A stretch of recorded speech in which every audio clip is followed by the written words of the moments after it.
और इसी बीच एक और बड़ी खबर आपको बता दें, हाथरस कांड से जुड़ी हुई बड़ी खबर। जो 6 आयोजक गिरफ्तार हुए हैं उन्होंने बड़े खुलासे किए हैं। बताया है कि भीड़ में जो भगदड़ मची है वो पैरों की धूल की लेने की वजह से भगदड़ मची थी। ये बड़ी जानकारी हाथरस हादसे से जुड़ी हुई बड़ी खबर आपको बता रहे हैं। 6 जिन आयोजकों को गिरफ्तार किया गया है उनका ये कबूलनामा है सेवादारों का कि जो भगदड़ मची है वो पैरों की धूल लेने के लिए, बाबा की पैरों की धूल लेना चाहते थे सभी जो अनुयायी है, इसीलिए ये भगदड़ एकाएक मचती है और जिसके बाद ये पूरा हादसा और त्रासदी हुई है। बड़ी खबर आपको बता रहे हैं, अफरा तफरी पर घटनास्थल से भागने की बात को कबूला है। भीड़ और चंदा जुटाना सत्संग समिति का मुख्य काम था। इन बातों को स्वीकारा है सेवादारों ने, उन सेवादारों ने जिनको गिरफ्तार किया गया।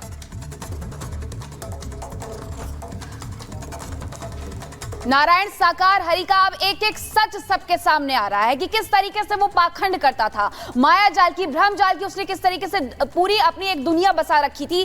चाय से, चश्मे से, हैंडपंप के पानी से लोगों के दुखों के निवारण की बात करता था। किस तरीके से उसने लोगों को गुमराह किया है आपको हमारी इस रिपोर्ट में दिखाएंगे।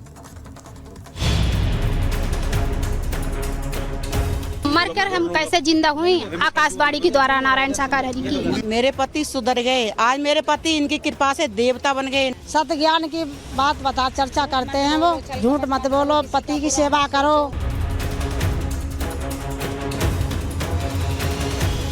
चार राज्यों में अकूत संपत्ति का मालिक नारायण साकार हरि, जिसको लेकर हर दिन नए खुलासे हो रहे हैं। 120 से ज्यादा मौत होने के बाद भी बाबा के अंधभक्तों में कमी नहीं आई है। वो सूरजपाल को लेकर अलग अलग दावे कर रहे हैं। कोई चमत्कारी बता रहा है तो कोई रहस्यमयी, कोई पाखंडी को परमात्मा का दर्जा देने पर तुला है और तो और कई तो उन्हें अवतारी करार दे रहे हैं। देश में साधु संतों और बाबा को गेरुआ वस्त्र पहने देखा जाता है, लेकिन नारायण साकार हरि की गिनती सूट बूट वाले बाबाओं में होती थी। वो अपने सत्संग में सूट बूट और टाई पहन कर आता था, साथ ही आंख पर नए नए रंग के सनग्लासेस यानी चश्मे लगाता था। अब इस ढोंगी के अंधभक्तों ने उसके रंगीन चश्मों को लेकर अलग अलग दावे किए हैं, तरह तरह के राज खोले हैं। अंधभक्ति ऐसी कि पाखंडी के सेवादार रंगीन चश्मे को दुख निवारण का कारक बता रहे हैं। बाबा नारायण साकार हरि के अलग अलग चश्मों की अलग अलग कहानी भी है। सूरजपाल हर मंगलवार को रंगीन चश्मा पहनता था। नीले रंग के चश्मे से वो बीमार लोगों को दिव्य दृष्टि डालकर ठीक करने का दावा करता था। हरे रंग के चश्मे से भूत प्रेत उतारने का दावा करता था और भूरे चश्मे अपने भक्तों को शांति देने के लिए लगाता था, तो वही काला चश्मा जीवन में सुख लाने के लिए।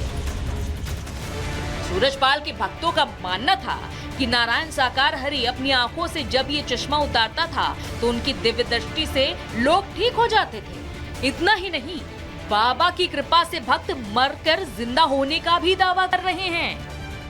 हमारे घर पे क्या कहते कुछ प्रेत आत्माओं को साया रहता था।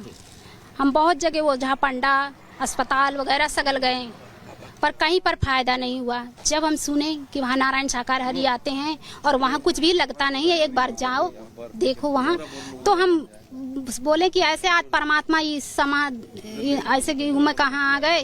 पर हम जब गए वहाँ तो हमारे जो अंदर के प्रश्न थे तो वो हमारे प्रश्न अंदर से पूरे हो गए कि परमात्मा